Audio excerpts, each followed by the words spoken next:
ഞാൻ വേഗത്തിൽ വിശുദ്ധ തിരുവെഴുത്തിലേക്ക് നിങ്ങളുടെ ശ്രദ്ധയെ പ്രാർത്ഥനയോടെ ക്ഷണിക്കുന്നു. വിശുദ്ധ ബൈബിളിലെ 3 ചോദ്യങ്ങളാണ് ഇന്ന് രാത്രി ഞാൻ നിങ്ങളെ പരിചയപ്പെടുത്താനായിട്ട് പോകുന്നത്. വിശുദ്ധ ബൈബിളിലെ വളരെ പ്രസക്തമായ 3 ചോദ്യങ്ങൾ. ആദ്യത്തെ ചോദ്യത്തിലേക്ക് നിങ്ങളുടെ ശ്രദ്ധയെ ഞാൻ ക്ഷണിക്കുകയാണ്. വളരെ പരിചയമുള്ള ഒരു വാക്യം, ഉൽപ്പത്തി പുസ്തകം 3-ാം അധ്യായം 9-ാമത്തെ വാക്യം. ഉൽപ്പത്തി പുസ്തകം 3-ാം അധ്യായം 9-ാമത്തെ വാക്യം. ആരെങ്കിലും ഒന്ന് വായിച്ചാൽ വളരെ ഏറെ നന്നായിരുന്നു. ശുശ്രൂഷയ്ക്കത് അനുഗ്രഹമായിരിക്കുമല്ലോ. മനുഷ്യനെ വിളിച്ചു, നീ എവിടെ എന്ന് ചോദിച്ചു. യഹോവയായ ദൈവം മനുഷ്യനെ വിളിച്ചു, നീ എവിടെ എന്ന് ചോദിച്ചു. ഒരു നിമിഷം നമ്മുടെ കണ്ണുകൾ അടച്ച് ദൈവസന്നിധിയിൽ പ്രാർത്ഥിക്കാമോ? കർത്താവേ, അങ്ങ് ഞങ്ങളോട് ഇന്ന് രാത്രിയിൽ സംസാരിക്കണമേ. വിശേഷമാകുന്ന ദൈവത്തിൻ്റെ കൃപയുടെ വ്യാപാരം എൻ്റെ ജീവിതത്തിൽ ഒന്ന് പകർന്നു തരണമേ എന്ന് ദൈവമക്കളൊന്ന് പ്രാർത്ഥിക്കാമോ? ഹല്ലേലൂയ. അവിടുത്തെ ശബ്ദം ഈ രാത്രി പരിശുദ്ധാത്മാവ് നമ്മെ കേൾപ്പിക്കട്ടെ. ഹല്ലേലൂയ. നമ്മുടെ ഹൃദയങ്ങളോട് ഇടപെടുന്ന ദൈവാത്മാവിൻ്റെ ഇടപെടൽ നന്നായി തിരിച്ചറിയുവാൻ എല്ലാ ദൈവമക്കളും ഉള്ളറകൾ സമർപ്പിച്ചൊന്ന് സ്തോത്രം ചെയ്ത് പ്രാർത്ഥിക്കാൻ തയ്യാറാകാമോ? യേശു വലിയവൻ. യേശു ഈ രാത്രിയിൽ നമ്മെ സൗഖ്യമാക്കുവാൻ കഴിവുള്ളവനായി നമ്മുടെ മധ്യത്തിലുണ്ട്. നമ്മുടെ ഇല്ലായ്മകളുടെ നടുവിൽ നിറവിൻ്റെ ദൈവമായി സർവശക്തനായ ദൈവം ഇന്ന് രാത്രി നമ്മുടെ മധ്യത്തിൽ വന്നിട്ടുണ്ട്. ഹല്ലേലൂയ. പാപഭാരങ്ങളിൽ നിന്ന് നമ്മെ വിടുവിക്കുവാൻ കഴിവുള്ള, നിത്യജീവനെ നമ്മുടെ അകത്ത് നൽകുവാൻ കഴിവുള്ള യേശുവിൻ്റെ വലിയ സാന്നിധ്യം ഇന്ന് രാത്രി നമ്മുടെ മേൽ വെളിപ്പെട്ടു വരേണ്ടതിന് ഒരുമിച്ചൊന്ന് സ്തോത്രം ചെയ്ത് പ്രാർത്ഥിക്കാമോ? Thank you Jesus. ഒരു നിമിഷം എല്ലാ പ്രിയപ്പെട്ടവരും അതാതിടങ്ങളിൽ നിന്ന് എഴുന്നേൽക്കാമോ? നമ്മൾ അല്പസമയം നിന്ന് ദൈവത്തെ ആരാധിച്ചവരാണ്, എങ്കിലും ഒന്നുകൂടെ ഒന്ന് എഴുന്നേൽക്കാമോ? ഹല്ലേലൂയ. ആദരവോടെ ദൈവത്തിൻ്റെ സാന്നിധ്യത്തെ ആശിച്ചുകൊണ്ട് ഒന്ന് എഴുന്നേറ്റ് കർത്താവിനെ സ്തുതിക്കാമോ? ഹല്ലേലൂയ. നിന്മഹാ കൃപയ്ക്കായി അങ്ങേ ഞാൻ സ്തുതിച്ചിടുമെന്നും, നിന്മഹാ കൃപയ്ക്കായി അങ്ങേ ഞാൻ സ്തുതിച്ചിടുമെന്നും, ഒന്നുമില്ലായ്മയിൽ നിന്നെ നിന്നുടെ ഛായയിൽ സൃഷ്ടിച്ചു, നിത്യമായി സ്നേഹിച്ചെന്നെ തന്റെ പുത്രനെ തന്നു രക്ഷിച്ചു നീ. നിന്മഹാ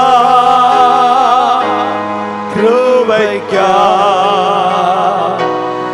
അങ്ങേ ഞാൻ സ്തുതിച്ചിടുമെന്നും, നിന്മഹാ കൃപയ്ക്കായി അങ്ങേ ഞാൻ സ്തുതിച്ചിടുമെന്നും,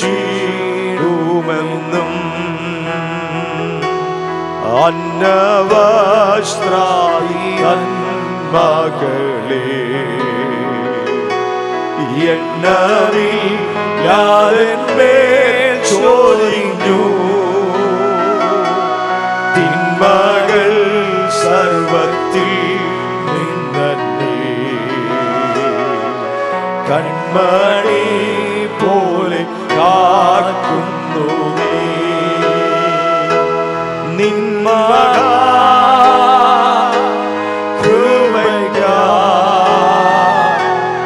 അങ്ങേ ഞാൻ സ്തുതിച്ചിടുമെന്നും, നിന്മഹാ കൃപയ്ക്കായി അങ്ങേ ഞാൻ സ്തുതിച്ചിടുമെന്നും,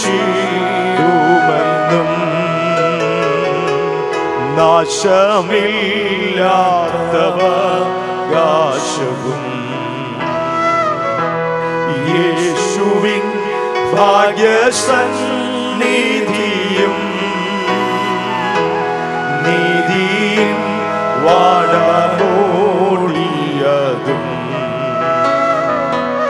തൻ മക്കൾക്കു സ്വർഗേ ലഭിക്കും.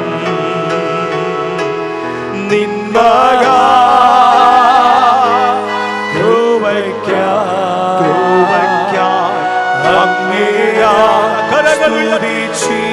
സ്തുതിച്ചിടുമെന്നും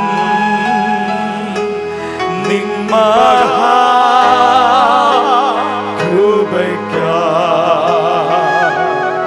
അങ്ങേ ഞാൻ സ്തുതിച്ചിടുമെന്നും.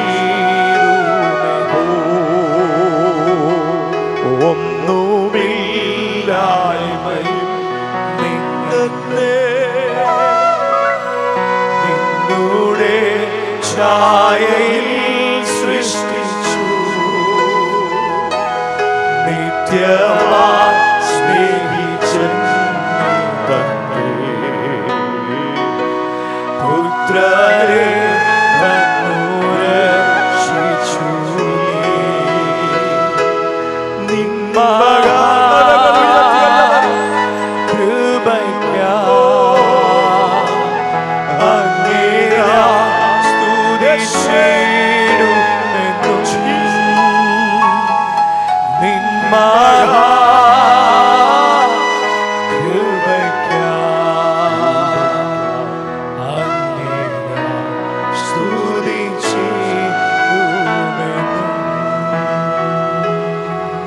ഞങ്ങളുടെ കർത്താവേ, സ്വർഗ്ഗസ്ഥ പിതാവേ, അവിടുത്തെ പ്രിയപുത്രനും ഞങ്ങളുടെ രക്ഷിതാവുമായ യേശുവിന്റെ നാമത്തിൽ അങ്ങയുടെ സന്നിധിയിൽ അടുത്തു വരുന്നു. രാത്രി പാതാള ഗോപുരങ്ങൾ തകരപ്പെടട്ടെ. ഇരുളിന്റെ ശക്തികളെ കീറി മുറിച്ച് വെളിപ്പെട്ട് വരുന്ന നീതി സൂര്യന്റെ കിരണങ്ങൾക്കായി ഞങ്ങൾ നന്ദി കരേറ്റുന്നു. അന്തരാത്മാവിനെ ശോധന ചെയ്തറിയുന്ന, ഉള്ളങ്ങളോട് ഇടപെടുന്ന, ജീവിതത്തിന്റെ നിലവാരങ്ങൾ അനുസരിച്ച് ഇടപെടുന്ന ദൈവത്തിന്റെ തേജസ് ഇന്ന് രാത്രി ഇതിനകത്ത് വെളിപ്പെട്ടുകൊണ്ടിരിക്കണമേ. ഈ ശബ്ദവീതികളിൽ ദൈവത്തിന്റെ മഹാകരുണയതയോ അയക്കേണ്ടതിനായി ഞങ്ങൾ പ്രാർത്ഥിക്കുന്നു. അടുത്തു ചെല്ലാൻ, അഭയം തേടാൻ, അപേക്ഷകൾ സമർപ്പിക്കാൻ ഞങ്ങൾക്ക് ദൈവമേ അങ്ങ് നൽകിത്തന്ന അങ്ങയുടെ സാന്നിധ്യമടങ്ങുന്ന അതേ സന്നിധാനത്തിനായിട്ട് ഞങ്ങൾ സ്തോത്രം ചെയ്യുന്നു. രാത്രി ചിലരുടെ പേര് ജീവപുസ്തകത്തിൽ എഴുതപ്പെടുന്നതിന് കാരണമായി തീരണം. സ്വർഗം സന്തോഷിക്കുന്ന ദിവസമായി മാറുന്നതിനായി സ്തോത്രം. എല്ലാ ക്രമീകരണങ്ങൾക്കായി സ്തോത്രം. കുഞ്ഞാടിന്റെ രക്തത്താൽ എല്ലാ മേഖലകളെയും അങ്ങ് മുദ്രയിട്ടുകൊള്ളണം. യേശു മശിഹായുടെ നാമത്തിൽ ഞങ്ങളെ കേൾക്കണമേ. ആമേൻ, ആമേൻ. എല്ലാവർക്കും പ്രാർത്ഥനയോടെ ദൈവസന്നിധിയിൽ ഇരിക്കാം. Hallelujah, hallelujah. വീണ്ടും ഒരു പ്രാവശ്യം കൂടെ ധന്യനായ ഏകാധിപതിയും രാജാതിരാജാവും കർത്താവുമായ യേശുക്രിസ്തുവിൻ നാമത്തിലുള്ള സ്നേഹവന്ദനത്തെ ഞാൻ അറിയിക്കുന്നു. കർത്താവ് എല്ലാ പ്രിയപ്പെട്ടവരെയും ധാരാളമായി അനുഗ്രഹിക്കട്ടെ. ഈ ശബ്ദം ശ്രദ്ധിച്ചുകൊണ്ട് ഞങ്ങളെ വളരെ സ്നേഹത്തോടുകൂടെ ഈ യോഗത്തോട് സഹകരിക്കുന്ന ബഹുമാന്യരായ ദേശനിവാസികളെയും ഞാൻ ഒരിക്കൽ കൂടി അഭിവാദനം ചെയ്യുന്നു, വന്ദനം ചെയ്യുന്നു. കർത്താവ് നിങ്ങളെ അനുഗ്രഹിക്കുമാറാകട്ടെ. വിശുദ്ധ വേദപുസ്തകത്തിൽ നിന്ന് വളരെ പ്രസിദ്ധമായ 3 ചോദ്യങ്ങൾ നിങ്ങളെ ഒന്ന് പരിചയപ്പെടുത്തി ഒരുമിച്ച് പ്രാർത്ഥിക്കുവാൻ ഞാൻ കർത്താവിൽ ശരണപ്പെടുകയാണ്. ഉൽപ്പത്തി പുസ്തകം 3-ാം അധ്യായം 9-ാമത്തെ വാക്യമാണ് നാം പ്രഥമമായി വായിച്ച് കേൾക്കപ്പെട്ടത്. നാം ഇങ്ങനെ വായിച്ചു: യഹോവയായ ദൈവം മനുഷ്യനെ വിളിച്ചു, നീ എവിടെ എന്ന് ചോദിച്ചു. വളരെ പ്രസിദ്ധമായ ഒരു ചോദ്യം. ആഗോള വ്യാപകമായി മനുഷ്യനെ പിടിച്ചു നിർത്തുവാൻ കെൽപ്പുള്ള വേദപുസ്തകത്തിലെ ശക്തിയുള്ള ഒരു ചോദ്യമാണ് ഈ വാക്യം. ദൈവം മനുഷ്യനെ സൃഷ്ടിച്ചു എന്ന് വിശുദ്ധ വേദപുസ്തകം വെളിപ്പെടുത്തുന്നു. ലോകത്തിൽ മനുഷ്യനെ നമ്മൾ ശ്രദ്ധിച്ചാൽ ഈശ്വരനിൽ വിശ്വസിക്കുന്ന ആളുകളും ഈശ്വരനിൽ വിശ്വസിക്കാത്ത ആളുകളുമുണ്ട്. ഈശ്വരൻ ഉണ്ടെങ്കിലും കുഴപ്പമില്ല, ഇല്ലെങ്കിലും കുഴപ്പമില്ല, അങ്ങനെ ചിന്തിക്കുന്ന ഒരു കൂട്ടം ആളുകളുമുണ്ട്. നിരീശ്വരവാദികൾ ഒരു ഭാഗത്ത് നിൽക്കുമ്പോൾ ദൈവത്തെ വിശ്വസിച്ച്, ദൈവത്തെ സ്നേഹിച്ച്, ദൈവത്തെ ആരാധിക്കുന്ന ഈശ്വര വിശ്വാസികളായ ആളുകളെയും നമുക്ക് കാണുവാനായിട്ട് കഴിയും. ഇതിലൊന്നിലും ഉൾപ്പെടാതെ മുൻപിലേക്ക് പോകുന്ന ആളുകളും ലോകത്തിലുണ്ട്. എന്നാൽ ദൈവം ഉണ്ടോ ഇല്ലയോ എന്ന് തെളിയിക്കാനല്ല വിശുദ്ധ വേദപുസ്തകം എഴുതപ്പെട്ടിരിക്കുന്നത്. ദൈവം ഉണ്ട് എന്ന അടിയുറച്ച വിശ്വാസത്തിന്മേൽ എഴുതപ്പെട്ടിരിക്കുന്ന ഗ്രന്ഥമാണ് വിശുദ്ധ ബൈബിൾ എന്നുള്ളത്. കരങ്ങൾ ഉയർത്തി കർത്താവിനെ ഒന്ന് സ്തുതിക്കാമോ? ഹല്ലേലൂയ. ദൈവം മനുഷ്യനെ സൃഷ്ടിച്ചു എന്ന് വിശുദ്ധ വേദപുസ്തകം നമ്മെ പഠിപ്പിക്കുന്നു. ദൈവം മനുഷ്യനെ സൃഷ്ടിക്കുമ്പോൾ ആണും പെണ്ണുമായി അവനെ സൃഷ്ടിച്ചു എന്ന് വേദപുസ്തകം പഠിപ്പിക്കുന്നു. സൃഷ്ടിയുടെ ചരിത്രം നമുക്കറിയാം. അറിവുള്ള ആളുകളാണ്, വിശുദ്ധ വേദപുസ്തകത്തിൻ്റെ സൃഷ്ടിവാദത്തെക്കുറിച്ച് പരിചയമുള്ള ആളുകളാണ് എൻ്റെ ശ്രോതാക്കളിൽ ഏറിയ പങ്കാളികളും എന്ന് എനിക്ക് മനസ്സിലാകുന്നു. അതുകൊണ്ട് അതിൻ്റെ ആദ്യ ഭാഗത്തെ ഞാൻ സ്കിപ്പ് ചെയ്തിട്ട് പ്രധാനപ്പെട്ട വിഷയത്തിലേക്ക് നിങ്ങളുടെ ശ്രദ്ധയെ ഞാൻ സ്നേഹത്തോടെ ക്ഷണിക്കുകയാണ്. ദൈവം മനുഷ്യനെ സൃഷ്ടിച്ച് ഏദൻ പൂങ്കാവനത്തിലാക്കി. ദൈവം മനുഷ്യനെ സൃഷ്ടിച്ചവിടെ ആക്കിയിട്ട് മനുഷ്യനോട് പറഞ്ഞു, നോക്കൂ, നന്മ തിന്മകളെക്കുറിച്ചുള്ള അറിവിൻ്റെ വൃക്ഷത്തെ നീ കണ്ടില്ലേ? അതിൻ്റെ ഫലം നീ തിന്നാൻ പാടില്ല, തിന്നുന്ന നാളിൽ മരിക്കും. ദിവസങ്ങൾ മുൻപിലേക്ക് പോയി. ദൈവം ആദാമിന് തുണയായി നൽകിയ ഹവ്വ ഒരു ദിവസം ഒറ്റയ്ക്ക് പുറത്തേക്ക് ഇറങ്ങിയിട്ടുണ്ടാകണം. അവളെ സാത്താൻ വഞ്ചിച്ചു, ചതിച്ചു, വശീകരിച്ചു എന്ന് വേദപുസ്തകത്തിലൂടെ നമ്മൾ മനസ്സിലാക്കുന്നു. വേദപുസ്തകത്തിൽ പാപത്തിൻ്റെ പ്രധാനപ്പെട്ട 3 ഭാഗങ്ങൾ വെളിപ്പെടുത്തുന്നു. അത് കൺമോഹം, ജഡമോഹം, ജീവനത്തിൻ്റെ പ്രതാപം എന്നുള്ളതാണ്. ഈ 3 ഏദൻ തോട്ടത്തിലെ വ്യാപരിക്കപ്പെട്ടു തുടങ്ങി. അങ്ങനെ ഹവ്വ അത് ആ ഫലം പറിച്ച് തിന്നു എന്ന് നമ്മൾ തിരുവെഴുത്തിൽ വായിക്കുന്നു. അവൾ തിന്നുക മാത്രമല്ല, തൻ്റെ ഭർത്താവിനും അത് കൊടുത്തു, ആദമിനും കൊടുത്തു. 2 പേരും ഒരേ നിലയിൽ ദൈവം അരുത് എന്ന് പറഞ്ഞതിനെ ഭക്ഷിപ്പാൻ ഇടയായി തീർന്നു. എല്ലാ ദിവസവും വെയിലാറുമ്പോൾ സർവശക്തനായ ദൈവം ഏദൻ തോട്ടത്തിൽ ഇറങ്ങി വന്ന് അവരോട് സംസാരിക്കുമായിരുന്നു. ഏദൻ തോട്ടത്തിൽ ഇറങ്ങി വരുന്ന കാലൊച്ച കേൾക്കുമ്പോൾ തന്നെ ആദാം ഹവ്വ ദമ്പതിമാർ ഓടി അവിടുത്തെ പാദത്തിൽ വരുമായിരുന്നു. എന്നാൽ പതിവിന് വിപരീതമായി ഈ മനുഷ്യർക്ക്, ആദിമ മനുഷ്യർക്ക് കർത്താവിൻ്റെ കാലൊച്ച കേട്ടിട്ടും ഓടി വരുവാൻ കഴിയുന്നില്ല. ആ സമയം സർവശക്തനായ ദൈവം ഏദൻ തോട്ടത്തിൽ നിന്ന് മനുഷ്യനെ വിളിക്കുകയാണ്. നീ എവിടെ എന്ന് ചോദിച്ചു. തോട്ടത്തെ മുഴുവൻ പ്രകമ്പനം കൊള്ളിപ്പിക്കുന്ന ഏദൻ തോട്ടത്തിലെ മുഴുവൻ വൃക്ഷലതാദികളെയും, ഏദൻ തോട്ടത്തെ അനുഭവിച്ചറിയുന്ന സകല ജീവജാലങ്ങളും പ്രകമ്പനം കൊണ്ടുപോകുന്ന വല്ലാത്ത ഞെട്ടലോടുകൂടെയുള്ള ഒരു ശബ്ദമായിരുന്നു, മനുഷ്യ നീ എവിടെ, ആദമേ നീ എവിടെ എന്നുള്ള ചോദ്യം. സൃഷ്ടിയുടെ ആദ്യ ഭാഗത്തിൽ തന്നെ വിശുദ്ധ വേദപുസ്തകത്തിൽ മനുഷ്യൻ തെറ്റിപ്പോയ ചരിത്രത്തെ വിരൽ ചൂണ്ടിക്കൊണ്ട് തിരുവെഴുത്ത് വെളിപ്പെടുത്തുന്ന ഈ ചോദ്യം കേവലം ആദിമ മനുഷ്യനോട് മാത്രമായി ചോദിക്കുന്ന ചോദ്യമായി നാം കാണേണ്ടതില്ല. പകരം ഇന്നത്തെ ആനുകാലിക പശ്ചാത്തലത്തിൽ ആധുനിക ലോകത്തോടും സർവശക്തനായ ദൈവം ചോദിക്കുന്ന ഒരു മഹാചോദ്യമാണ് നീ എവിടെ എന്നുള്ളത്. ഇന്നത്തെ ലോകത്തെ നാം ഒന്ന് വിചിന്തനം ചെയ്യണം. ആദം ഹവ്വ ദമ്പതിമാരുടെ ചരിത്രം പറഞ്ഞ് അവസാനിപ്പിക്കാനല്ല ഇന്ന് രാത്രിയിൽ ഞാൻ ഇവിടെ വന്നത്. ഈ രാത്രി എന്നെ ശ്രദ്ധിക്കുന്ന എല്ലാ പേരോടും ഒരല്പസമയം നിങ്ങൾക്ക് ചിന്തിക്കാൻ വേണ്ടി ചില കാര്യങ്ങൾ കൈമാറ്റം ചെയ്യാനാണ് ഞാൻ കർത്താവിൽ ആശ്രയിച്ച് ആഗ്രഹിക്കുന്നത്. ഇന്നത്തെ മനുഷ്യൻ എവിടെയാണ്? എൻ്റെ കാഴ്ചപ്പാടിൽ ഞാൻ വായിച്ചു മനസ്സിലാക്കിയതിൽ നിന്നും, പൊതുവെ സമൂഹ മാധ്യമങ്ങളിൽ നിന്ന് ശ്രദ്ധിച്ചതിൽ നിന്നും, ചുറ്റുപാടുകളിൽ നിന്ന് വീക്ഷിച്ചതിൽ നിന്നും എനിക്ക് മനസ്സിലായ കാര്യങ്ങൾ ഞാനൊന്ന് പരിചയപ്പെടുത്താം. മനുഷ്യൻ ഇന്ന് എവിടെയാണ്? നമ്പർ 1, ഒന്നാമത്തെ അന്വേഷണത്തിൽ എനിക്ക് മനസ്സിലായത്, മനുഷ്യൻ ഇന്ന് സമ്പന്നതയുടെ പുരോഗതിയിലാണ്, സമ്പത്തിൻ്റെ മടിത്തട്ടിൽ മയങ്ങുന്നു എന്ന് വേണമെങ്കിൽ പറയാം. പണ്ടത്തെ നമ്മുടെ കാലം നമുക്കറിയാം, ഇല്ലായ്മയുടെ കാലം, ദാരിദ്ര്യത്തിൻ്റെ കാലം. ഒരു നേരത്തെ അന്നത്തിന് പോലും വകയില്ലാതെ, ഉടുതുണിക്ക് മറുതുണിയില്ലാതെ, കോരിക്കുടിക്കാൻ പോലും, കഞ്ഞി പോലും കുടിക്കാൻ നിവർത്തിയില്ലാതെ ജീവിച്ചു പോന്ന നമ്മുടെ നാട്ടിൻപുറത്തുള്ള കാലം. എന്തിനേറെ ഒരു 10-30 കൊല്ലം പോട്ടെ, ഒരു 40-45 വർഷത്തിനപ്പുറമുള്ള ചരിത്രം നമ്മൾ ശ്രദ്ധിക്കുമ്പോൾ തീരെ ദാരിദ്ര്യം നിറഞ്ഞ സാമൂഹിക പശ്ചാത്തലമായിരുന്നു നമ്മുടെയൊക്കെ ഇടയിൽ ഉണ്ടായിരുന്നത്. കാളവണ്ടിയിലൂടെ സഞ്ചരിച്ചു പോയ നമ്മുടെ പിതാക്കന്മാർ അല്പം കൂടി മാറിക്കഴിഞ്ഞപ്പോൾ ചെറിയ സൈക്കിളൊക്കെ നമുക്കുണ്ടായി. ഇന്നും സൈക്കിളിൽ ജീവിക്കുന്നവരുണ്ട്. ഞാൻ തെറ്റു പറയുകയല്ല. അത് അത്യാവശ്യം ആരോഗ്യത്തിനും നല്ലതായിട്ട് ഈ ലോക ആരോഗ്യ സംഘടന പറയുന്നത് നിൽക്കട്ടെ. അപ്പം ഈ മനുഷ്യൻ ഒരു കാലഘട്ടത്തിൽ ഇല്ലായ്മയുടെ കാലത്തിൽ മുൻപിലേക്ക് പോയി. വാഹന സംവിധാനങ്ങളിലാകട്ടെ, ആഹാരം കഴിക്കുന്നതിലാകട്ടെ, ആശയവിനിമയങ്ങൾ നടത്തുന്ന കാര്യങ്ങളിലാകട്ടെ, ഇതിലെല്ലാറ്റിലും വളരെ പരിമിതികൾ നേരിട്ടുകൊണ്ടിരുന്നു.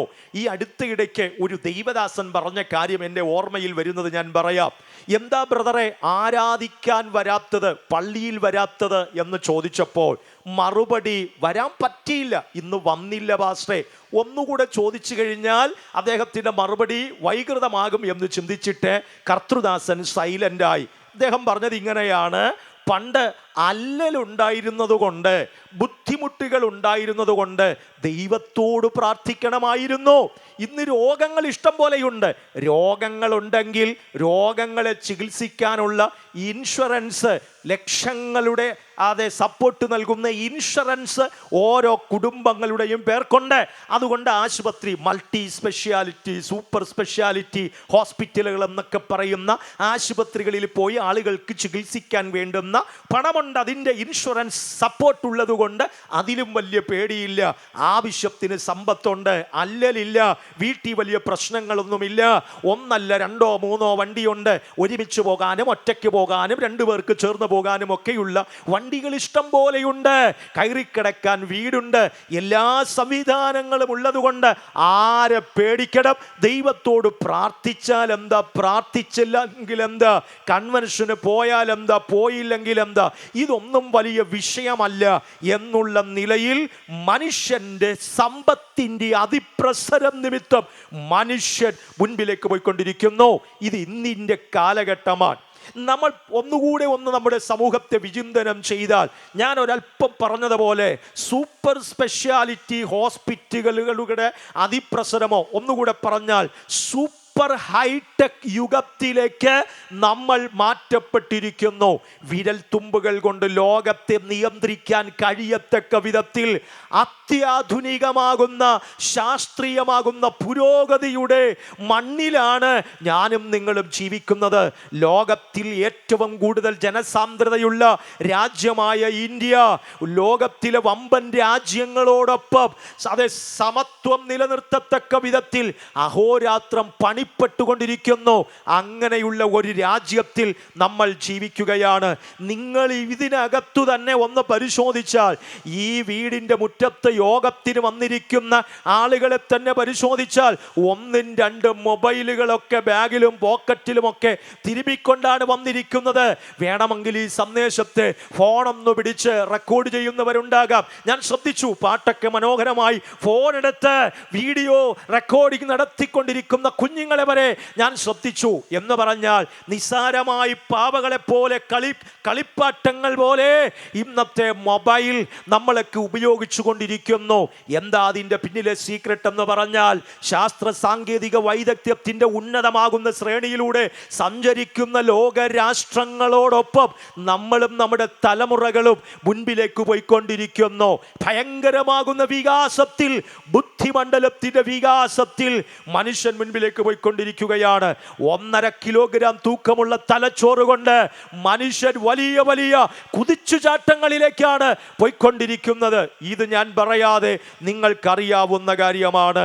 സൂപ്പർ ഹൈടെക് യുഗത്തിൽ മനുഷ്യൻ ജീവിക്കുമ്പോൾ, അതെ, വളരെ ശാസ്ത്ര പുരോഗതിയുടെ ഉന്നതമാകുന്ന മേഖലയിലേക്ക് സഞ്ചരിക്കുമ്പോൾ, മീനിനെ പോലെ സമുദ്രത്തിൻ്റെ ഉള്ളിലൂടെ ഊളിയിട്ട് കപ്പൽ മാർഗം മുങ്ങിക്കപ്പലുകളിലൂടെ സഞ്ചരിക്കാൻ ത്രാണിയുള്ള മനുഷ്യർ, അതുപോലെ തന്നെ ക്ഷണനേരം കൊണ്ട് വിമാനമാർഗത്തിലൂടെ പറന്ന് അങ്ങപ്പുറത്ത് വിദേശ രാജ്യങ്ങളിൽ, അമേരിക്കൻ ഐക്യനാടുകളിലല്ല മറ്റിതര രാഷ്ട്രങ്ങളിലേക്ക് മണിക്കൂറുകൾ കൊണ്ട് പറന്നെത്താൻ കെൽപ്പ് പ്രാപിച്ച മനുഷ്യൻ എന്തോ ഒരു വികാസത്തിലാണ് പോയിക്കൊണ്ടിരിക്കുന്നത്. നിങ്ങളൊന്ന് ശ്രദ്ധിച്ചു നോക്കൂ. മനുഷ്യൻ്റെ ഉയർച്ചയും വളർച്ചയുമെല്ലാം ഭയങ്കരമായി നിൽക്കുമ്പോൾ തന്നെ കണ്ണൊന്ന് തുറന്നു നോക്കിയാൽ നമുക്കെല്ലാവർക്കും മനസ്സിലാക്കാൻ കഴിയുന്ന അതിദയനീയമായ പ്രതിസന്ധികളെ കാണാൻ കഴിയും. എന്താണ് മനുഷ്യൻ ഇന്ന് അഭിമുഖീകരിക്കുന്ന പ്രതിസന്ധികൾ എന്ന് പറയുന്നത്? മനുഷ്യൻ ലഹരിയിൽ ആണ്ടുകൊണ്ടിരിക്കുന്നു. കുടി കുടി കുടി കുടി സർവത്ര കുടി. വിരുന്നു വീട്ടിലും വിലാപ വീട്ടിലും ഒന്നുപോലെ കുടിക്കുന്ന കുടിയന്മാരുടെ എണ്ണം വർദ്ധിച്ചു കൊണ്ടിരിക്കുന്ന കാലമാണ് ഈ കാലമെന്ന് പറയുന്നത്. കുടി മാത്രമല്ല കേട്ടോ, അതിനോടൊപ്പം വലിയും ചവയുമെല്ലാം ഉണ്ട്. പുകയും മറ്റു പല ഇഞ്ചക്ഷനും പോലുള്ള എന്തെല്ലാം സംവിധാനങ്ങൾ എന്നറിയാമോ ലോകത്തിൽ ഇന്ന്? അതെ, മനുഷ്യൻ ചെയ്തു കൂട്ടിക്കൊണ്ടിരിക്കുന്നത്. മനുഷ്യൻ ലഹരിയിൽ ആണ്ടുകൊണ്ടിരിക്കുകയാണ്. സ്കൂൾ വിദ്യാർത്ഥികൾ ഒത്തിരി പിള്ളേര് മയക്കുമരുന്നിന് അടിമപ്പെട്ടുകൊണ്ടിരിക്കുന്നു എന്നുള്ള ദയനീയ സത്യം ഇന്ന് രാത്രി എൻ്റെ ശ്രോതാക്കൾ മനസ്സിലാക്കണം. 7ാം ക്ലാസ്സിലും 8ാം ക്ലാസ്സിലും പഠിക്കുന്ന കുഞ്ഞുങ്ങൾ മയക്കുമരുന്ന് ഉപയോഗിക്കുന്ന പോലും കേരളത്തിലെ 250-ലധികം സ്കൂളുകൾ ലഹരിയുടെ സ്വാധീനത്തിൽപ്പെട്ടതോ അല്ലെങ്കിൽ അതിൻ്റെ പിന്നിൽ പ്രവർത്തിക്കുന്ന മാഫിയ സംഘങ്ങളുടെ വലയ്ക്കുള്ളിൽ അവർ കേന്ദ്രീകരിക്കപ്പെട്ടതോ ആയിട്ടുള്ള സ്കൂളുകളാണെന്നാണ് കേരള ഗവൺമെന്റ് കഴിഞ്ഞയാണ്ടിൽ പുറപ്പെടുവിച്ച പത്രപ്രസ്താവനയിലൂടെ എനിക്ക് മനസ്സിലാക്കാൻ കഴിഞ്ഞത്. തിരുവനന്തപുരം ജില്ലയിലും അതെ ധാരാളം ഇടങ്ങളിൽ ധാരാളം സ്കൂളുകളിൽ മയക്കുമരുന്നിന് അടിമപ്പെട്ട കുഞ്ഞുങ്ങളെ കാണാനായിട്ട് കഴിയും. കഴിഞ്ഞ ചില മാസങ്ങൾക്ക് മുൻപ് ഞാൻ എൻ്റെ ചർച്ചിലുള്ള 9ാം ക്ലാസ്സിൽ പഠിക്കുന്ന ഒരു മകനോട് ചോദിച്ചടാ, നീ മയക്കുമരുന്ന് ഉപയോഗിക്കുമോ, നീ സിഗരറ്റ് വലിക്കുമോ എന്ന് ചോദിച്ചു. ചുമ്മാതെയാണ് ഞാൻ ചോദിച്ചത്, ഗൗരവത്തോടു കൂടെയാണ് ചോദിച്ചത്. എൻ്റെ സൺഡേ സ്കൂൾ വിദ്യാർത്ഥിയാണ്. അവൻ പെട്ടെന്ന് ഞെട്ടി ഉണർന്നിട്ട് പറഞ്ഞു, ഇല്ല പൊന്നെ പാസ്റ്റേ, ഞാൻ അങ്ങനെയൊന്നും ചെയ്യാറില്ല. പാസ്റ്റർ വെറുതെ എന്നെ കുറ്റം പറയരുത്, കള്ളം പറയരുത്. ഞാൻ ചോദിച്ചു, മോനെ, നിന്റെ കൂടെ പഠിക്കുന്നവർ ഉപയോഗിക്കാറില്ലേ? നിന്റെ കൂടെ പഠിക്കുന്നവർ ഉപയോഗിക്കാറില്ലേ? ഞാൻ ചുമ്മാതെ വന്ന് എറിഞ്ഞതാണ്. അവൻ തല താഴ്ത്തിയിട്ട് പറഞ്ഞു, ഒരുത്തനെ എനിക്കറിയാം. ഞാൻ ചോദിച്ചു, അവൻ എങ്ങനെയാ അത് ഉപയോഗിക്കുന്നത്? പിള്ളേരുടെ കൂട്ടത്തിൽ നിന്ന് അവൻ ചില സമയങ്ങളിൽ മാറും. സ്കൂളിൻ്റെ പുറകെയുള്ള വിജനമായ റബ്ബർ തോട്ടത്തിലേക്ക് അവൻ പോകും. അവൻ എന്തൊക്കെയോ വായ്ക്കകത്ത് വയ്ക്കുകയും ശരീരത്തിൽ കുത്തിവെക്കുകയൊക്കെ ചെയ്യും. ഇത് അവൻ്റെ ശീലമാണ്. ഞാൻ ചോദിച്ചു, അവൻ്റെ കൂട്ടുകാരിൽ ആരെങ്കിലും ഒക്കെ ഇത് ഉപയോഗിക്കാറുണ്ടോ? അതൊക്കെ ഉണ്ടെന്നാണ് തോന്നുന്നത്. പിന്നീട് അവൻ അധികം സംസാരിക്കാൻ തയ്യാറായില്ല. അവൻ്റെ ഉള്ളം ഭയപ്പെടുന്നത് പോലെ തോന്നി. ഞാൻ ഇത് പറയുന്നത് ഇത് ഒറ്റപ്പെട്ട സംഭവമല്ല. എക്സൈസ് വിഭാഗം പലതരത്തിലുള്ള കേസുകളിൽ ഞാൻ ഈ പറഞ്ഞ സ്കൂളിൽ നിന്ന് വരെ പല കുട്ടികളെയും അവർ ലിസ്റ്റ് ഔട്ട് ചെയ്ത് അവരുടെ കേസ് രജിസ്റ്റർ ചെയ്ത് മുൻപിലേക്ക് പോകുന്ന പല സംഭവങ്ങളും ഉണ്ടായിക്കൊണ്ടിരിക്കുന്നു. എനിക്ക് നേരിട്ടറിയാവുന്ന ചില കാര്യങ്ങളാണിത്. എന്തിനിത് പറയുന്നു എന്ന് ചോദിച്ചാൽ, ഇവിടെ നമ്മൾ വേദപുസ്തകമൊക്കെ എടുത്തുകൊണ്ട് നേരത്തെ ദൈവദാസൻ പറഞ്ഞതുപോലെ ചിലർ വേദപുസ്തകം നെഞ്ചോടടക്കി പിടിച്ചുകൊണ്ട് ഈ പ്രാർത്ഥനാ യോഗങ്ങൾക്ക് സുവിശേഷ യോഗങ്ങൾക്ക് വരുമ്പോഴും നിങ്ങൾ അറിയുന്നുണ്ടോ നിങ്ങളുടെ തലമുറ എങ്ങോട്ടാണ് പോകുന്നതെന്ന്? ഇതുപോലുള്ള കുടുംബയോഗങ്ങൾ, ഇലക്ഷനെ പോലുള്ള തലമുറകൾ മുൻകൈയെടുത്ത് നടത്തുന്നത് കാണുമ്പോൾ ഭയങ്കര സന്തോഷമാണ്. എന്നാൽ അടുത്തു മുൻപിലേക്ക് പോകുമ്പോൾ സുവിശേഷത്തിനു താല്പര്യമില്ലാത്ത, വേദപുസ്തകം കരങ്ങളിലെടുക്കാൻ പോലും താല്പര്യമില്ലാത്ത ഒരു വലിയ തലമുറ എഴുന്നേറ്റ് വരുന്നത് കാണുമ്പോൾ കേരളത്തിലെ പ്രബുദ്ധരായ ആളുകൾ പലരും പറഞ്ഞു പോകുന്ന ഒരു സംഗതിയുണ്ട്. നമ്മുടെ തലമുറകൾ നമുക്ക് നഷ്ടമായിക്കൊണ്ടിരിക്കുന്നു. വലിയ ഭ്രാന്തമായ നിലയിൽ മയക്കുമരുന്നിന്, പുകവലി ശീലങ്ങൾക്ക്, മദ്യത്തിനു മനുഷ്യൻ അടിമപ്പെട്ടുകൊണ്ടിരിക്കുന്ന ദയനീയമാകുന്ന ചിത്രം നമ്മുടെ കണ്ണിന്റെ മുൻപിൽ ഞാനും നിങ്ങളും കാണുമ്പോൾ ഈ രാത്രി ഏദൻ പൂങ്കാവനത്തിൽ ഇറങ്ങി വന്ന് സർവശക്തനായ ദൈവം ആദമിനോട് ചോദിച്ച ചോദ്യം ഈ പോങ്ങിൽ നിവാസികളോട് ചോദിക്കുന്നു, സ്നേഹിതാ, നീ എവിടെയാണ്? നീ ഏതു സാഹചര്യത്തിലാണായിരിക്കുന്നത്? ഇന്ന് രാത്രി ഈ ചോദ്യം ചെറുതല്ല. നീ എവിടെയാണായിരിക്കുന്നത്?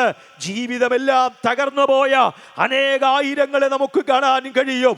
ഒരു നേരം ലഹരി പദാർത്ഥം ഉപയോഗിച്ചില്ലെങ്കിൽ ഭ്രാന്തന്മാരെ പോലെ ജീവിതം മാറ്റപ്പെടുന്ന ആളുകളുണ്ട്.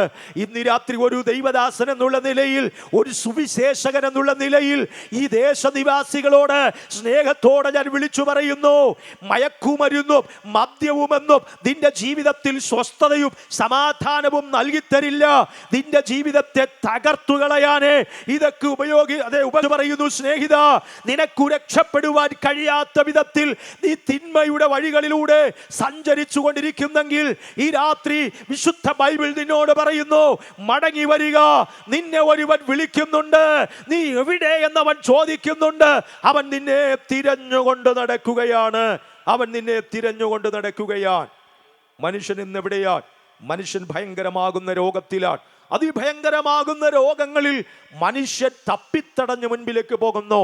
കഴിഞ്ഞ ആഴ്ചയിൽ എൻ്റെ ഒരു സ്നേഹിതൻ എനിക്ക് ഞങ്ങളുടെ നാട്ടിലുള്ള, ഞാനിപ്പോൾ ശുശ്രൂഷിക്കുന്ന ദേശത്തുള്ള ഒരു കുടുംബത്തിൻ്റെ ഒരു ഫോൺ നമ്പർ അദ്ദേഹം തന്നിട്ട് പറഞ്ഞു, ആ വീട്ടിലേക്കൊന്ന് പോകണം. പാസ്റ്റർ അവിടെ ചെന്നിട്ട് ആ വീടിൻ്റെ സ്ഥിതി എന്താണെന്ന് മനസ്സിലാക്കിയിട്ട് എന്നെ വിവരം അറിയിക്കണം. ഞാൻ ചോദിച്ചു, എന്താ സ്നേഹിത, എന്താ ദൈവദാസനെ അങ്ങനെ പറയാൻ? അദ്ദേഹം പറഞ്ഞു, ഏതൊക്കെയോ ഭയങ്കരമാകുന്ന വിഷമങ്ങളിലൂടെ ആ കുടുംബം മുൻപിലേക്ക് പോകുകയാണ്. ഹൈന്ദവ പശ്ചാത്തലത്തിൽ ജീവിക്കുന്ന ആ കുടുംബത്തിലേക്ക് ഞാനും എൻ്റെ ചർച്ചിലെ ഒരു സഹോദരനുമായി കടന്നു ചെന്നു.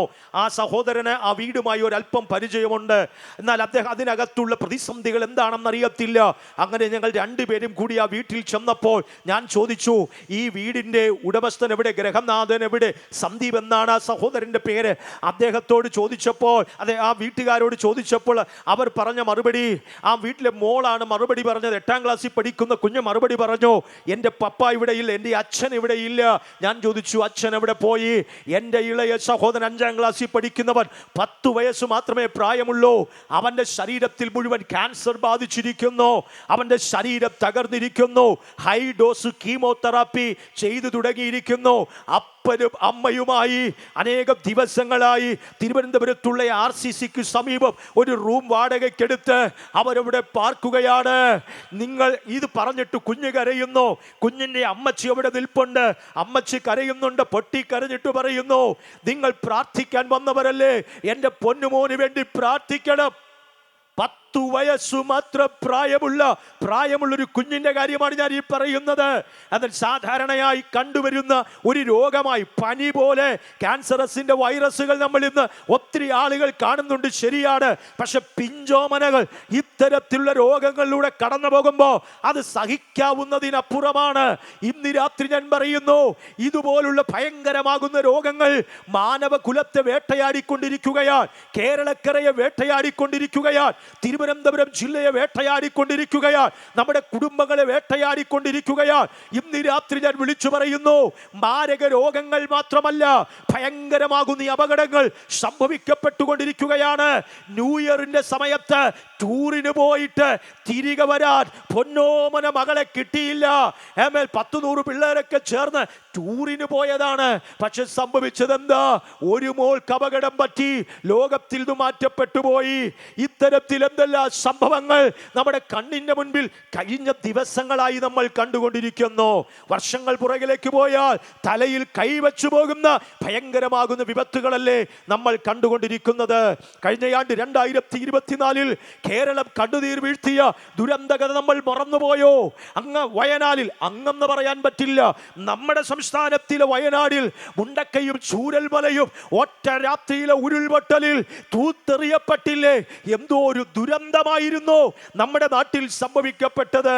ഈ രാത്രി ഞാൻ വിളിച്ചു പറയുന്നു, ക്ഷണനേരം കൊണ്ട് ലോകത്തിൽ ഒത്തിരി ആളുകൾ മാറ്റിമറിക്കപ്പെടുന്നു. കണ്ണിന്റെ മുൻപിൽ നിന്ന് അപ്രത്യക്ഷമായി കൊണ്ടിരിക്കുന്നു. ഈ രാത്രി നമ്മൾ കിടന്നുറങ്ങിയിട്ട് പ്രഭാതത്തിൽ ഉണർന്നെഴുന്നേൽക്കുമോ എന്ന് നമുക്കാർക്കും ഗ്യാരണ്ടി പറയാൻ കഴിയില്ല. ആമേൻ. അങ്ങനെ ഒരു പശ്ചാത്തലത്തിൽ, അപകടങ്ങളും അനർത്ഥങ്ങളും മാരക രോഗങ്ങളും നിറഞ്ഞ പശ്ചാത്തലത്തിൽ 2025 എന്ന അനുഗ്രഹിക്കപ്പെട്ടൊരു വർഷം കൂടി കാണാൻ സർവശക്തനായ ദൈവം നമുക്ക് ആയുസ്സും ആരോഗ്യം തന്നല്ലോ. കരങ്ങൾ അടിച്ചു നാം ദൈവത്തെ സ്തുതിക്കുമ്പോൾ തന്നെ ഈ രാത്രി ചോദിക്കുന്നു, നീ ഏതു പ്രതിസന്ധിക്കകത്തുകൂടെയാ കടന്നു പോകുന്നത്? 2025 എന്ന വലിയ വർഷത്തിലേക്ക് നീ കയറി വന്നു എന്നുള്ളത് നേരെങ്കിലും ഞാൻ ചോദിക്കുന്നു, സ്നേഹിത, നീ ഏതു പ്രതിസന്ധിക്കകത്താണ് ഈ രാത്രിയിലായിരിക്കുന്നത്? രോഗങ്ങൾ നിന്നെ തകർത്തുകൊണ്ടിരിക്കുകയാണോ? അപകടങ്ങൾ നിനക്ക് ഭീഷണിയായിരിക്കുന്നുണ്ടോ? സാമ്പത്തിക പ്രതിസന്ധികൾ, ഭയങ്കരമാകുന്ന ലോഡും വല്ലാത്ത കടക്കണികളും നിന്നെ മുക്കി തകർത്തുകൊണ്ടിരിക്കുകയാണോ? തകർത്തുകൊണ്ടിരിക്കുകയാണോ? ഈ രാത്രി നിന്നോടൊരു മറുപടി ഞാൻ പറയാം. നീ എവിടെ എന്ന് ചോദിച്ചുകൊണ്ട് നിന്നെ തേടി വന്നൊരു യേശു ഈ രാത്രി ഇതിനകത്ത് വന്നിട്ടുണ്ട്. ഈ ശബ്ദവീഥികളിൽ അവന്റെ സാന്നിധ്യം അലയടിക്കുന്നുണ്ട്. വിശ്വസിക്കുന്നവർ കരമടിച്ച് ആ കർത്താവിനെ ഒന്ന് മഹത്വപ്പെടുത്തുവാൻ തയ്യാറാകട്ടെ. ഹല്ലേലൂയ, ഹല്ലേലൂയ, ഹല്ലേലൂയ, ഹല്ലേലൂയ. ഇങ്ങനെയൊക്കെ പറഞ്ഞു പോയാൽ ഒറ്റ വാക്കിൽ മനുഷ്യൻ ഇന്നെവിടെ എന്ന ചോദ്യത്തിന് മറുപടി പറഞ്ഞാൽ മനുഷ്യൻ പാപത്തിലാണ് എന്ന് പറയേണ്ടി വരും. മനുഷ്യൻ പാപത്തിലാണ്.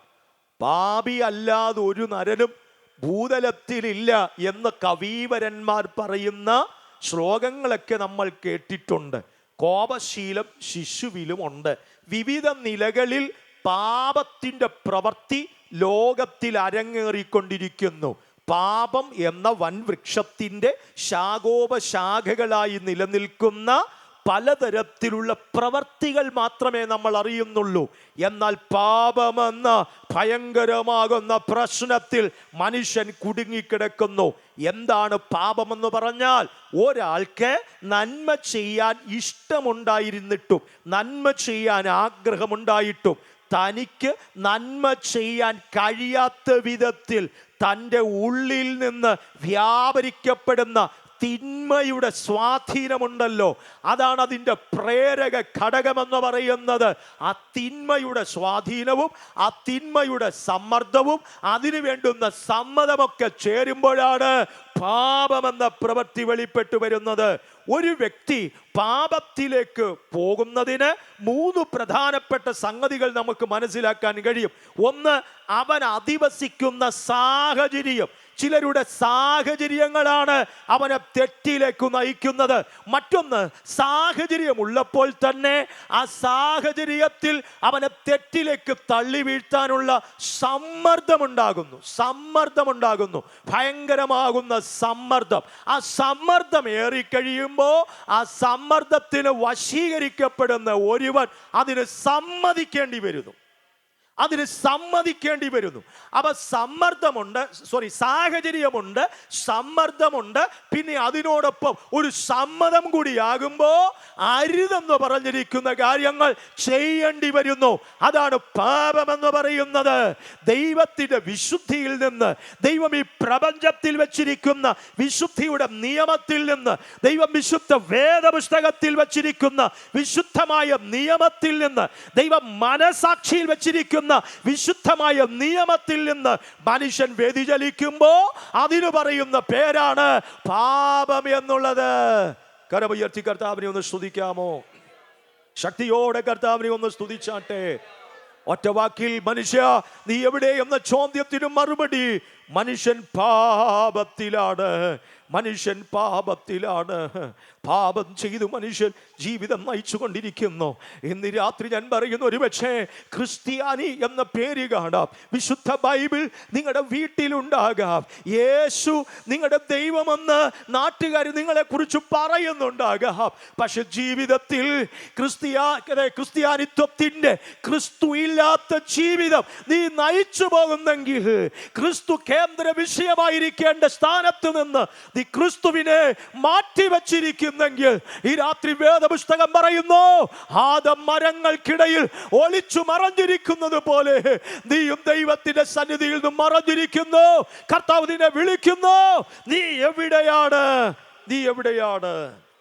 എൻ്റെ പ്രസംഗത്തിന്റെ ഈ സുവിശേഷ സന്ദേശത്തിന്റെ 2ാമത്തെ ചോദ്യത്തിലേക്ക് നിങ്ങളുടെ ശ്രദ്ധയെ ഞാൻ സ്നേഹത്തോടെ ക്ഷണിക്കുകയാണ്. അത് മറ്റൊന്നുമല്ല, വളരെ പരിചയമുള്ള 2ാമത്തെ ഒരു ചോദ്യം. ഉൽപ്പത്തി പുസ്തകം 22-ാം അധ്യായം 7-ാമത്തെ വാക്യം. ഉൽപ്പത്തി പുസ്തകം 22-ാം അധ്യായം 7-ാമത്തെ വാക്യം. അവിടെ ഇങ്ങനെയാണ് നമ്മൾ വായിക്കുന്നത്: അപ്പോൾ ഇസഹാക്ക് തൻ്റെ അപ്പനായ അബ്രഹാമിനോട് അപ്പാ എന്ന് പറഞ്ഞതിന് അവൻ എന്താകുന്നു മകനെ എന്ന് പറഞ്ഞു.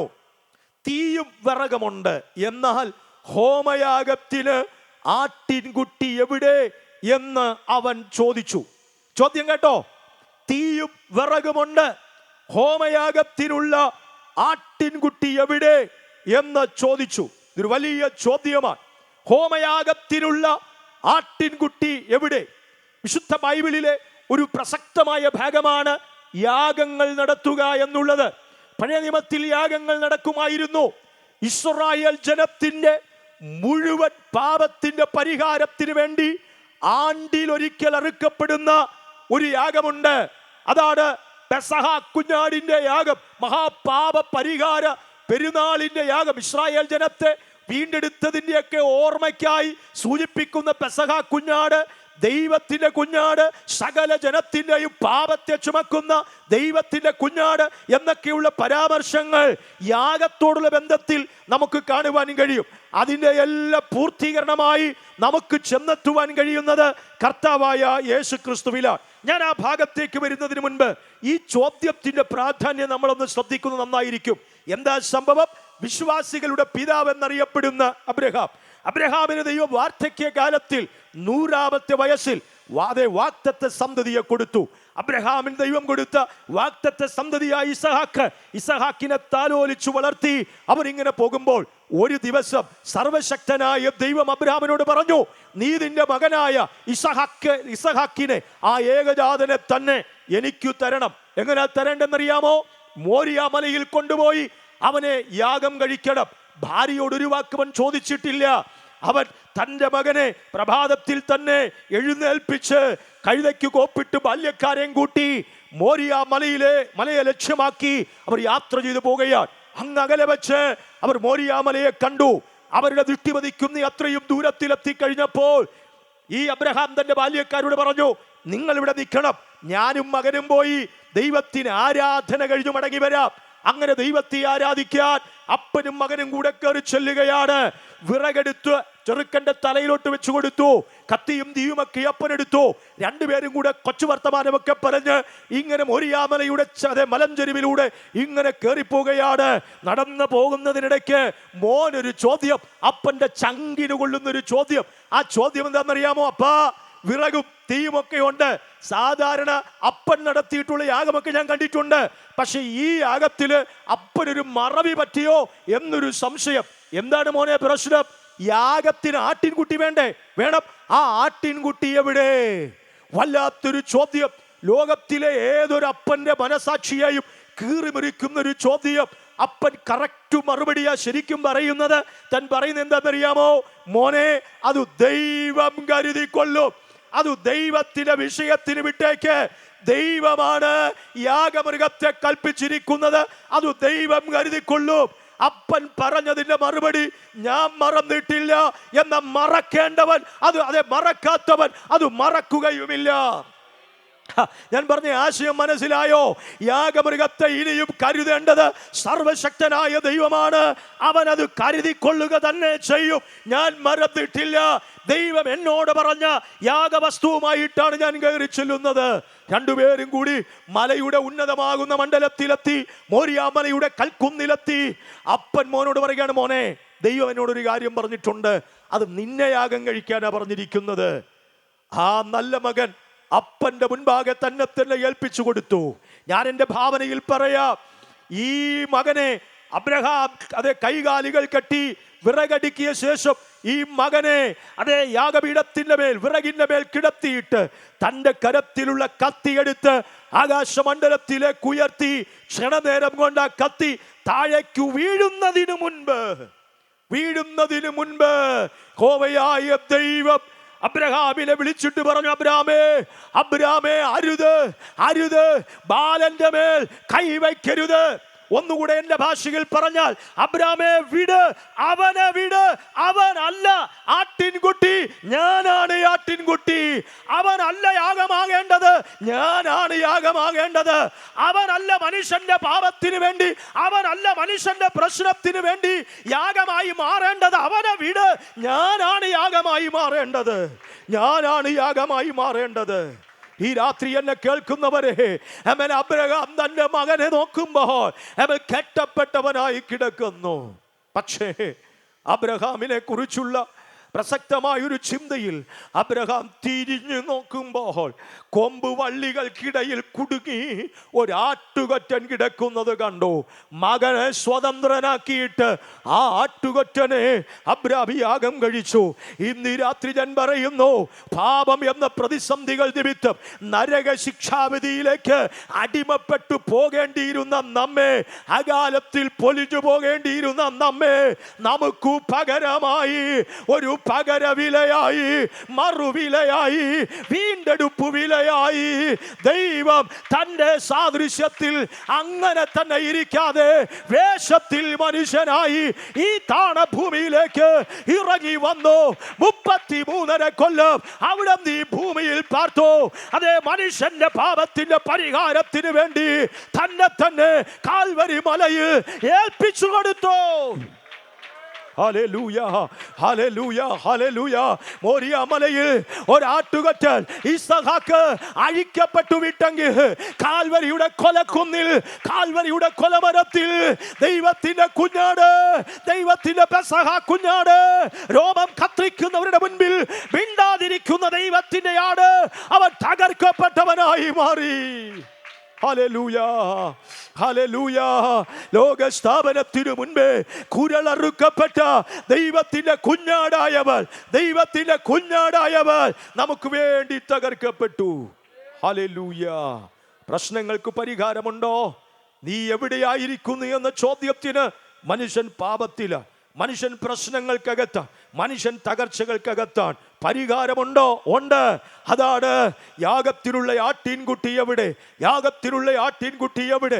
ഇന്ന് രാത്രി ഞാൻ വിളിച്ചു പറയുന്നു, യാഗത്തിന് ആമേൻ തയ്യാറായി വന്ന ഒരുവനെ ഈ ലോകത്തിലുള്ളൂ. അത് യേശു ക്രിസ്തുവാൻ, അത് യേശു ക്രിസ്തുവാൻ. ലോകത്തിൽ വളരെ പ്രസിദ്ധമായ ഇന്ത്യയിലെ ഒരു ശ്ലോകമുണ്ട്, അറിയാമല്ലോ നിങ്ങൾക്ക്. അസതോമ സദ്ഗമയ, തമസോമ ജ്യോതിർഗമയ, മൃത്യോമ അമൃതം ഗമയ. എന്താണ് അതുകൊണ്ട് അർത്ഥമാക്കുന്നത്? ഈ ഭാരതത്തിലെ ഋഷീവരന്മാർ പ്രഭാത സ്നാനം നടത്തുമ്പോൾ കൈക്കുമ്പിളിൽ വെള്ളമെടുത്തിട്ട് അവർ പ്രാർത്ഥിക്കുന്ന പ്രാർത്ഥനാ വരി നിങ്ങൾ ശ്രദ്ധിച്ചിട്ടില്ലേ? എന്താണ് അതിന്റെ ആശയം? അസത്യത്തിൽ നിന്ന് ഞങ്ങളെ സത്യത്തിലേക്ക് കൊണ്ടുവരണം, തമസിൽ നിന്ന് അഥവാ ഇരുട്ടിൽ നിന്ന് ഞങ്ങളെ വെളിച്ചത്തിലേക്ക് കൊണ്ടുവരണം, പിന്നെ മൃത്യുവിൽ നിന്ന്, മരണത്തിൽ നിന്ന് ഞങ്ങളെ ജീവനിലേക്ക് കൊണ്ടുവരണം. വേദപുസ്തകം നിങ്ങൾ നന്നായി വായിച്ചു നോക്കൂ. അസത്യത്തിൽ നിന്ന് സത്യത്തിലേക്ക് മനുഷ്യനെ കൊണ്ടുവരാൻ കഴിവുള്ളവനായി ലോകത്തിൽ ഇറങ്ങി തിരിച്ച ഒരേ ഒരുവനേ ഉള്ളൂ. അത് ഞാൻ പ്രസംഗിക്കുന്ന കർത്താവായ യേശു ക്രിസ്തുവാണ്. അവൻ തന്നെ വഴിയും സത്യവുമാകുന്നു. അവൻ മാത്രമാണ് അവൻ സാക്ഷാൽ വെളിച്ചമായി ലോകത്തിലേക്ക് ഇറങ്ങി വന്നത്. അവൻ മാത്രമാണ് പാപത്തിന്റെ ശിക്ഷയായി മരണത്തിൽ നിന്ന് മനുഷ്യനെ ജീവങ്കലേക്ക് കൈപിടിച്ചുയർത്തുവാൻ കഴിവുള്ളവനായി ഇറങ്ങി വന്നത്. കരമടിച്ച് ഇന്ന് രാത്രി യേശുവിനെ മഹത്വപ്പെടുത്തുവാൻ തയ്യാറാക്. ഹല്ലേലൂയ. യേശു ആരാധ്യൻ, യേശു പാപ പരിഹാരകൻ, യേശു സൗഖ്യദായകൻ, യേശു സമാധാന പ്രഭു, യേശു ഇന്നും ജീവിക്കുന്ന യാഥാർത്ഥ്യം. അവൻ അത്ഭുത മന്ത്രി, വീരനായ ദൈവം, അവൻ നിത്യ പിതാവ്, അവൻ സമാധാനത്തിന്റെ പ്രഭുവാണ്. ഹല്ലേലൂയ. ഈ യേശുവിനെ പോലെ വേറെ ഒരാളെ നമുക്ക് ഈ ഉലകത്തിൽ കാണാൻ പറ്റുമോ? ഇല്ലവേ ഇല്ല. യേശു നല്ലവൻ. യേശു ഞങ്ങളെ രക്ഷിച്ചു. ചില കൊല്ലങ്ങൾക്ക് മുൻപ് ഈ ഭവനത്തെ യേശു രക്ഷിച്ചു. പ്രിയ ശ്രീധരൻ പിതാവിനെ, തൻ്റെ ഭാര്യയെ, തൻ്റെ മക്കളെ യേശുവിൻ്റെ സ്നേഹം തേടി വന്നു. ഞങ്ങൾ അങ്ങോട്ട് ചെന്നതല്ല, യേശു ഇങ്ങോട്ട് വന്നു. യേശുവിൻ്റെ സ്നേഹം ഞങ്ങളെ തേടി വന്നു. ഇവിടെ ഇരിക്കുന്ന ഒത്തിരി ആളുകളോട് ചോദിച്ചാൽ അവർക്കൊക്കെ പറയാൻ കഴിയും, യേശുവിന്റെ സ്നേഹം ഞങ്ങളുടെ അടുക്കലേക്ക് വന്നു. ഹല്ലേലൂയ. ആ സ്നേഹത്തിന്റെ മാധുര്യം ഞങ്ങൾ തിരിച്ചറിയുന്നവരാ. ഹല്ലേലൂയ. ആ സ്നേഹത്തിന്റെ ശ്രേഷ്ഠത ഞങ്ങൾ തിരിച്ചറിയുന്നവരാ. ഈ പ്രസംഗിക്കുന്ന ഞാനോ കേൾക്കുന്ന നിങ്ങളോ ഒക്കെ നമ്മുടെ ജീവിതത്തെ ഒന്ന് പുനർവിചിന്തനം ചെയ്താൽ പിന്നിട്ട നാളുകളിൽ യേശുവിന്റെ സ്നേഹം നമ്മെ തേടി വന്നതോർക്കുമ്പോൾ എത്ര വലുതായിരുന്നു ആ സ്നേഹം, എത്ര വലുതായിരുന്നു ആ സ്നേഹം. ഈ രാത്രി ഇതിനകത്തിരിക്കുന്ന സകല ആളുകളോട് ഞാൻ ചോദിക്കുന്നു, നിങ്ങൾ തകർന്നയാളാണോ? നിങ്ങളുടെ ജീവിതം വേദനയിലൂടെ മുൻപിലേക്ക് പോകുകയാണോ? നിരാശയുടെ അടിത്തട്ടിൽ നിങ്ങൾ നിപതിച്ചു കൊണ്ടിരിക്കുകയാണോ? മാരക രോഗങ്ങൾ നിങ്ങളെ വേട്ടയാടിക്കൊണ്ടിരിക്കുകയാണോ? ആർക്കും നിങ്ങളെ രക്ഷിക്കാൻ കഴിയുകയില്ല, എന്നെ രക്ഷപ്പെടുത്താൻ ആർക്ക് കഴിയുകയില്ല എന്ന് ഭയപ്പെട്ട് നിന്റെ ജീവിതം തകർന്നുകൊണ്ടിരിക്കുകയാണോ? ഈ രാത്രി ഞാൻ നിന്നോട് പറയുന്നു, ജീസസ് ലവ്സ് യു.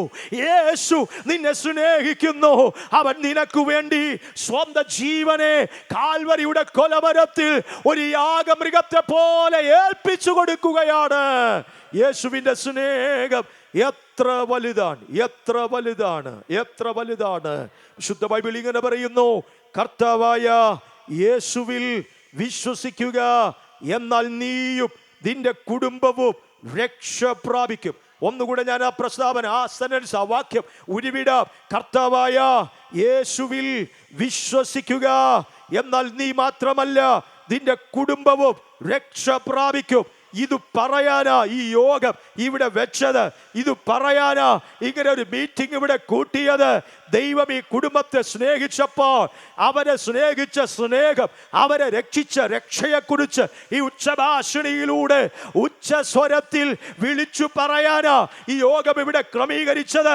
അതുകൊണ്ടൊരു സുവിശേഷകൻ എന്നുള്ള നിലയിൽ എൻ്റെ ദൗത്യം അതാണ്. മറ്റെന്തു പറയുന്നതിനേക്കാളും ഈ രാത്രി ഞാൻ വിളിച്ചു പറയുന്നു, കർത്താവായ യേശു ക്രിസ്തുവിൽ വിശ്വസിച്ചാൽ നിന്റെ ജീവിതത്തിലും രക്ഷ പ്രാപിക്കാൻ കഴിയും. പാപമോചനം നിനക്ക് കിട്ടും. സൗഖ്യം യേശുവിൽ നിന്ന് പ്രാപിക്കാൻ പറ്റും. കുടുംബ സമാധാനം നിനക്ക് ലഭിക്കും. രക്ഷപ്പെടാൻ കഴിയാത്ത നിന്റെ ജീവിതത്തിന്റെ തകർച്ചകളിൽ നിന്ന് യേശു നിന്നെ വിടുവിക്കും. കരങ്ങൾ അടിച്ച് ഈ രാത്രി കർത്താവിനെ സ്തുതിക്കുവാൻ തയ്യാറാക്. ഹല്ലേലൂയ, ഹല്ലേലൂയ, ഹല്ലേലൂയ, ഹല്ലേലൂയ, ഹല്ലേലൂയ. യേശുവിന്റെ സ്നേഹം എത്ര വലുതാണ്, യേശുവിന്റെ സ്നേഹം എത്ര വലുതാണ്. ഹല്ലേലൂയ. വേദപുസ്തകത്തിലെ പ്രസിദ്ധമായ രണ്ടാമത്തെ ചോദ്യമാണ് ഞാൻ നിങ്ങളോട് പറഞ്ഞത്. അബ്രഹാമിനോട് ഇസഹാക്ക് ചോദിക്കുന്ന ചോദ്യം, അപ്പാ വിറകും തീയുമൊക്കെ ഉണ്ട്, പക്ഷെ ഹോമയാഗത്തിനുള്ള ആട്ടിൻകുട്ടി എവിടെ? ആ ആട്ടിൻകുട്ടി നാം കണ്ടു, അത് യേശു ക്രിസ്തുവാണ്. യേശു മുഴുലോകത്തിൻ്റെയും പാപത്തെ ചുമക്കുന്ന ദൈവത്തിൻ്റെ കുഞ്ഞാട്. യേശു പെസഹ കുഞ്ഞാട്. യേശു രോമം കത്രിക്കുന്നവരുടെ മുൻപിൽ മിണ്ടാതെ നിൽക്കുന്ന ആട്. യേശു കൊല്ലുവാൻ കൊണ്ടുപോകുന്ന ഈ ആടിനെ പോലെ ക്രൂശുമരണത്തിനായി തന്നെ തന്നെ ഏൽപ്പിച്ചു കൊടുത്തവനത്രേ. ഇന്ന് രാത്രിയിൽ നീ തിരിച്ചറിയണം, കാണാതെ പോയ നിന്നെ ഏദൻ തോട്ടത്തിൽ നിന്ന്, അല്ല ദൈവത്തിൻ്റെ തേജസ്സിൽ നിന്ന്, സമാധാന അന്തരീക്ഷത്തിൽ നിന്ന്, ക്രിസ്തുവിങ്കൽ നിന്ന് കാണാതെയായ നിന്നെ തിരഞ്ഞു രക്ഷിപ്പാനല്ലോ മനുഷ്യപുത്രൻ വന്നത്.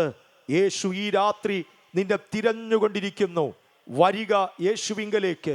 യേശുവിൻ്റെ സ്നേഹം എത്ര ശ്രേഷ്ഠതയുള്ളത്. കരമുയർത്തി കർത്താവിനെ ഒന്ന് സ്തുതിച്ചാട്ടെ. കൃപയാൽ ആ സ്നേഹം തിരിച്ചറിയാൻ എനിക്കും ദൈവം അവസരത്തെ നൽകി.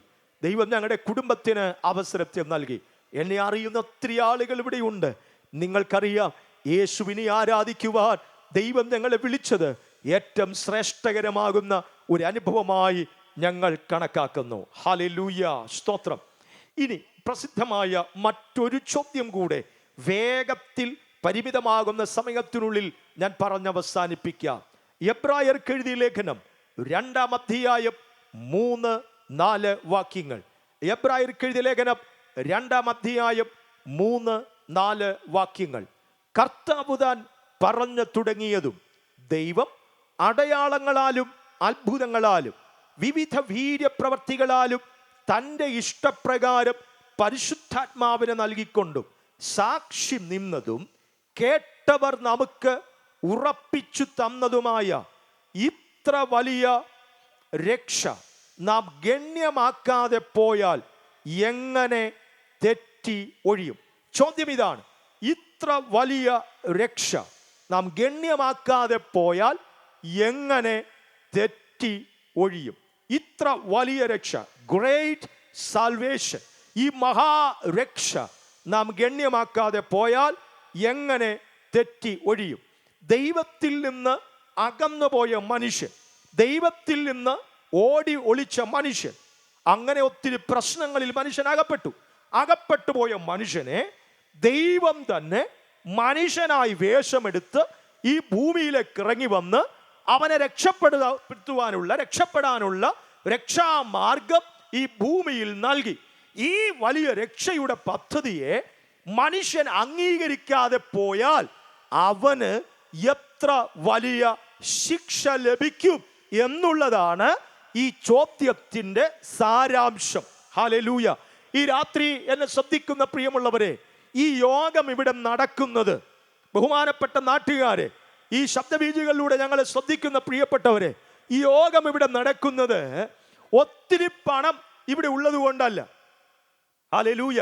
പ്രിയ സഹോദരങ്ങൾ, അവരുടെ പരിമിതമാകുന്ന ജീവിതങ്ങളിലൂടെ അത് മുൻപിലേക്ക് പോകുന്നവരാ. സ്തോത്രം.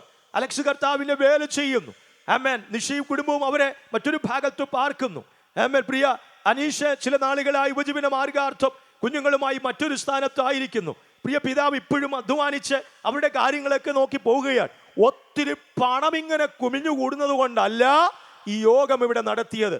പിന്നെ ചിലർക്കൊരു പറച്ചിലുണ്ട്, ഇതിങ്ങനെ ഇവരുടെ ഒരു പരിപാടിയാണ്. കാണുന്ന സ്ഥലങ്ങളിലൊക്കെ മൈക്ക് വെച്ച് കെട്ടി ഇങ്ങനെയൊക്കെ പ്രസംഗിക്കുക, ഇങ്ങനെ കാര്യങ്ങൾ പറയുക, ഇതൊരു മതത്തിന്റെ പരിപാടിയാണ്, ഇത് അവരുടെ ഒരു സൈഡ് ബിസിനസ്സാണ് എന്ന് പറയുന്ന ചില ആളുകളുണ്ട്.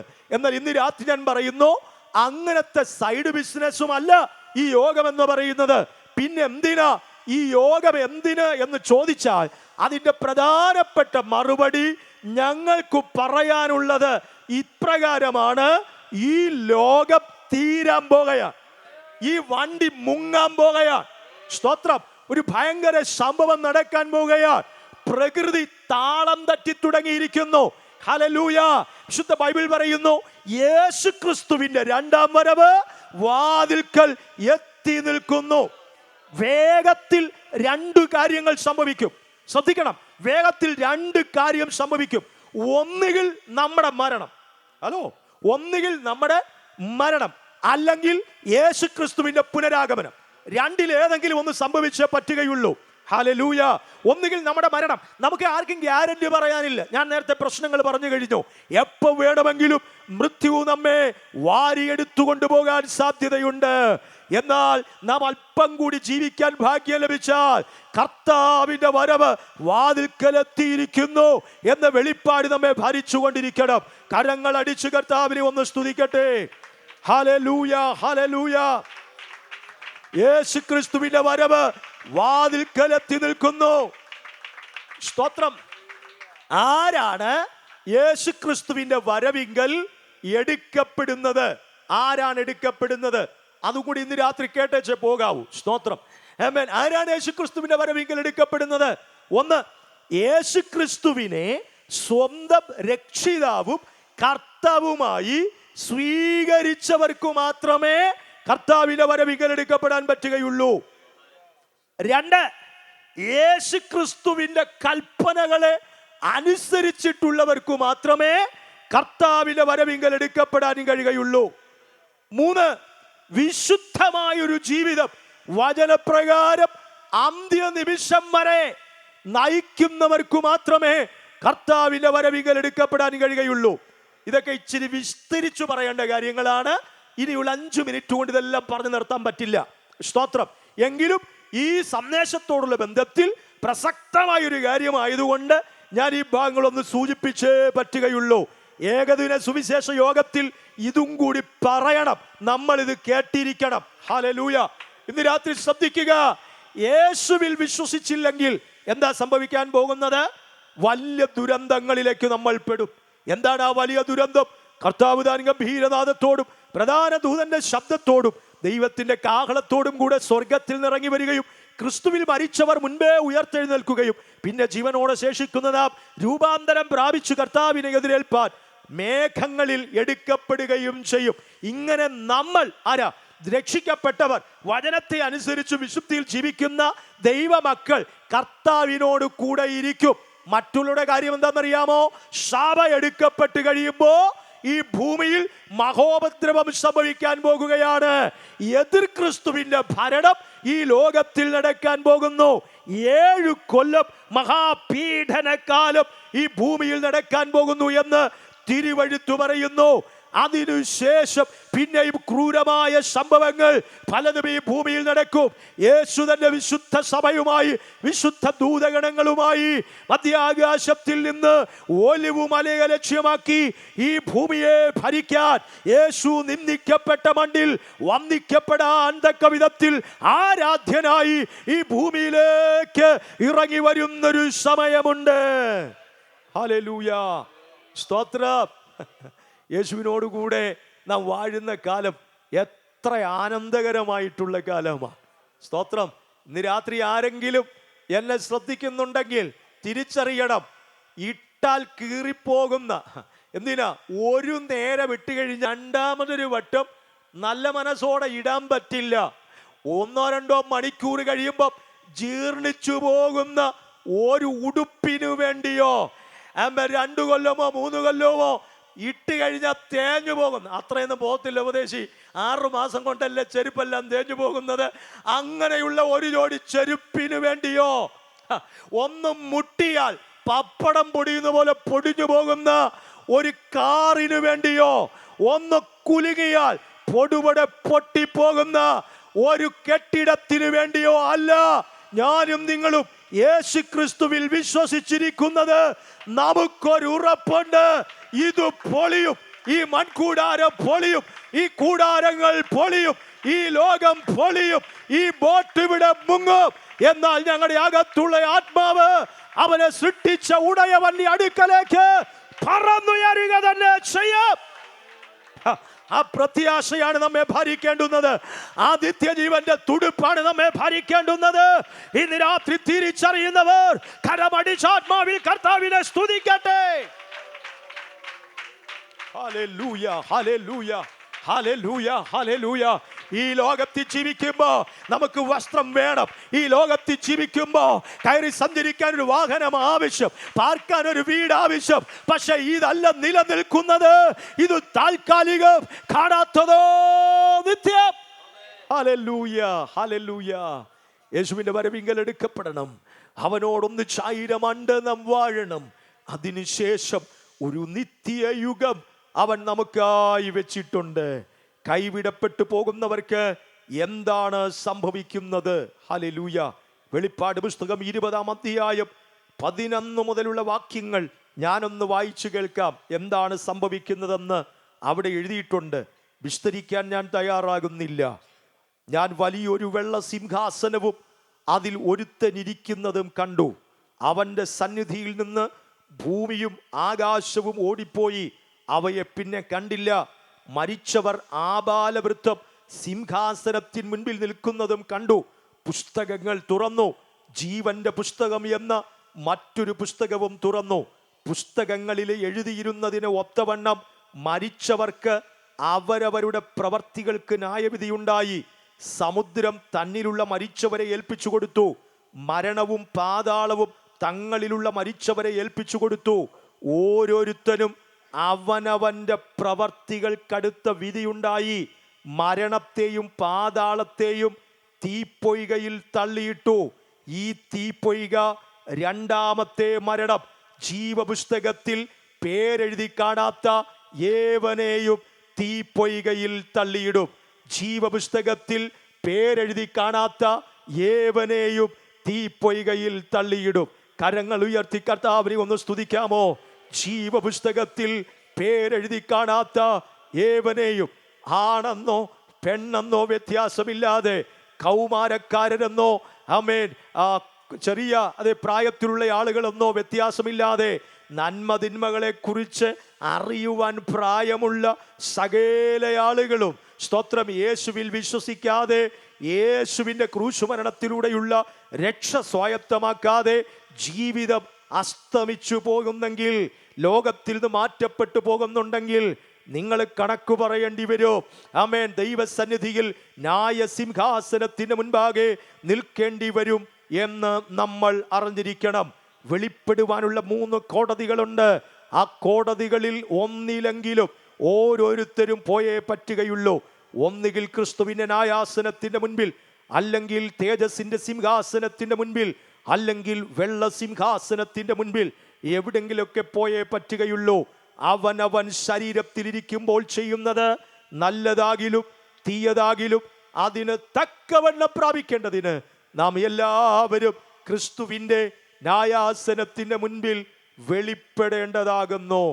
ഇന്ന് രാത്രി ഈ സുവിശേഷ ഘോഷണം, നിർമ്മലമായ സുവിശേഷ സത്യങ്ങൾ, ദൈവം എൻ്റെ അകത്തളങ്ങളിൽ പ്രകാശിപ്പിച്ച ദൈവത്തിൻ്റെ വചനത്തിൻ്റെ സന്ദേശം മറയില്ലാതെ ഞാൻ വിളിച്ചു പറയുമ്പോൾ ഈ രാത്രി സുവിശേഷത്തിന് വേണ്ടി, യേശുവിൻ്റെ നാമത്തിന് വേണ്ടി നിങ്ങളുടെ ജീവിതത്തെ ഒന്ന് ഏൽപ്പിച്ചു കൊടുക്കാൻ എത്ര പേർ തയ്യാറാകുന്നു?